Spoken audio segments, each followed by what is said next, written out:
से क्लास के लिए आया था और सुबह से मैंने खाना नहीं खाया सर। आज अगर हम बोले ना सर तो बोलते हैं तुम्हारे घर में मिलता क्या, बोलते ऐसा बोलते सर हम लोगों को। ये आज आपने खाना खाया? नो सर, सुबह से खाना नहीं खाया सर मैंने।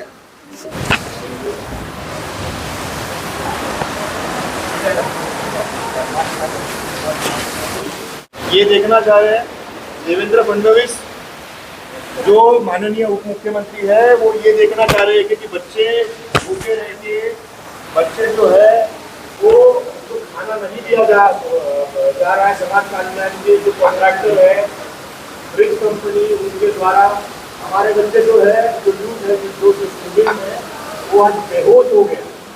अगर थोड़ी सी भी शर्म अगर है मंत्रियों में, उप मुख्यमंत्री में और मुख्यमंत्री में अगर शर्म है, बच्चों की शक्ल देखिए, खाना चालू करिए, ब्रिक्स कंपनी का कॉन्ट्रैक्ट आप कैंसिल करिए। अगर आप ये नहीं करेंगे आने वाले 8 से 10 दिनों में राज्यव्यापी आंदोलन होगा, क्योंकि अब बात कोई स्वाभिमान की नहीं है, अब बात कोई विचारधारा की नहीं है, अब बात स्टूडेंट्स की नहीं है, अब बात उनके पेट की है।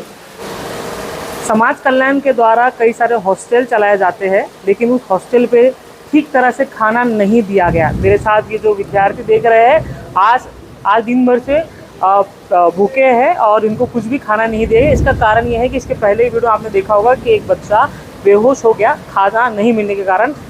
यही विद्यार्थी है, क्या नाम है आपका? लोकेश रंगारी। क्या हुआ, मतलब आज आप बेहोश हो गए, वीडियो में हम देखा। सर सुबह से मैंने कुछ भी नहीं खाया सर आज, और सर कुछ भी खाने के लिए सर मुझे पूरी वीकनेस आ रही है सर।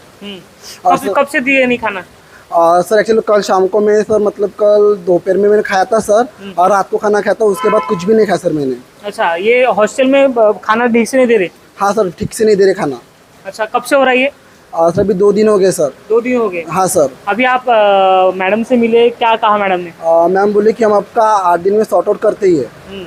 तो सामाजिक न्याय विभाग के द्वारा ये हॉस्टल चलाए जाते हैं और बाकायदा इनके लिए सरकार फंड देता है। लेकिन सरकार ने इस बार क्या किया, इसके पहले क्या होता था कि डिसेंट्रलाइज मेथड थी, तो जिले के हिसाब से कॉन्ट्रैक्टर नेम बनाए जाते थे। लेकिन अभी एक कॉन्ट्रैक्टर जिनका नाम ब्रिक्स है, उन्हें पूरा का पूरा कॉन्ट्रैक्ट दे दिया है। उन्होंने सब कॉन्ट्रैक्ट दिया और सब कॉन्ट्रैक्टर जो है, अगर सपोज आप ये समझ लीजिए कि 100 रुपये अगर ब्रिक्स कंपनी को मिला है, तो वो जो सब कॉन्ट्रैक्ट कर रहा है तो 70 रुपये वो जो सब कॉन्ट्रैक्टर को दे रहा है। उसके कारण जो विद्यार्थी को खाना दिया जाना चाहिए था, उसकी क्वालिटी में कॉम्प्रोमाइज़ किया जा रहा है और विद्यार्थी को जो खाना मिलना था वो नहीं मिल रहा। इस विषय को लेकर यश गौरकर हमारे साथ है।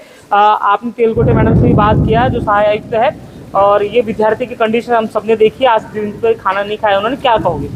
ये शर्म की बात है, और शर्म की बात इसीलिए है कि ये कोई स्कॉलरशिप का मुद्दा नहीं है, ये कोई स्टाइफंड का मुद्दा नहीं है, ये खाने का मुद्दा है।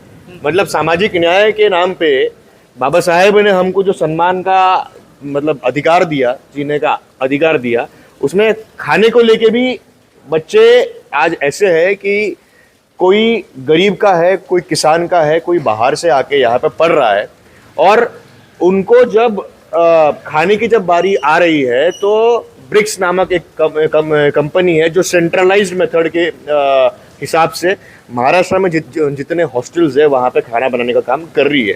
अगर 100 रुपये का कॉन्ट्रैक्टर है तो सबलेट को लेके, और एक नहीं कम से कम 3 से 4 लोगों के पास ये कॉन्ट्रैक्ट दिया जा रहा है, और वो आपस में लड़ने की वजह से, भ्रष्टाचार की वजह से आज ये जो बच्चे हैं ये आज भूखे हैं।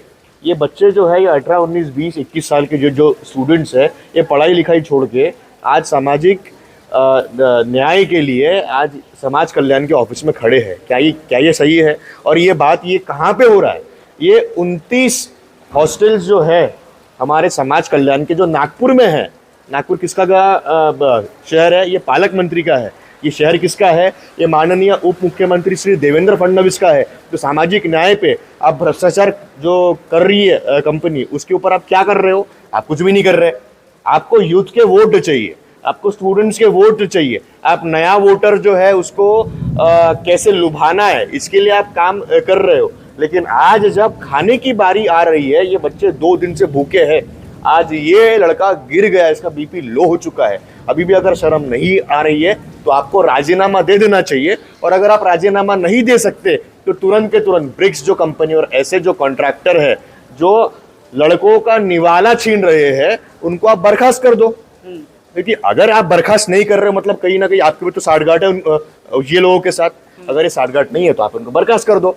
ये कब तक चलता रहेगा? SC ST OBC समाज के बच्चों के साथ, स्टूडेंट्स के साथ कब तक ये चलता रहेगा? इसके ऊपर मीडिया ने भी, इसके ऊपर सरकार ने भी और इसके ऊपर विपक्ष ने भी ध्यान देना चाहिए।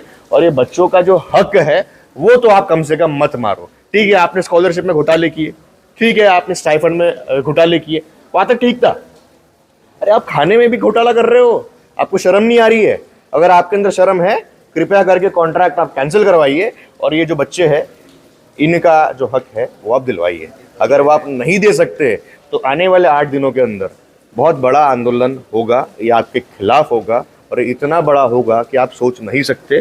क्योंकि सिर्फ नागपुर का ही युवा नहीं, विदर्भ का गरीब युवा जो आज 20-20 किलोमीटर दूर साइकिल चला के जा रहा है क्योंकि उनके जेब में पैसे नहीं है, वो 2-2 दिन भूखे रह रहे हैं, वो बाहर खाना नहीं खा सकते क्योंकि वो गरीब है।